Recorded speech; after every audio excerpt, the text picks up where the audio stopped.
Hello, Assalamu alaikum, it's me Sabina with my February 2023 newsletter video blog summary. This month I continue to heal from my shoulder surgeries and I continue to live with the pain in my right shoulder. I participated in several campaigns.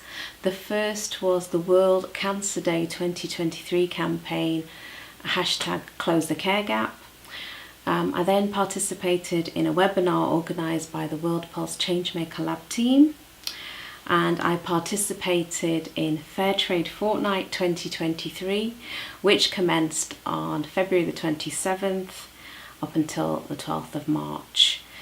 Thank you so much for you watching this summary. I look forward to recording another video for you next month. Take care. Bye for now. Wa alaikum assalam.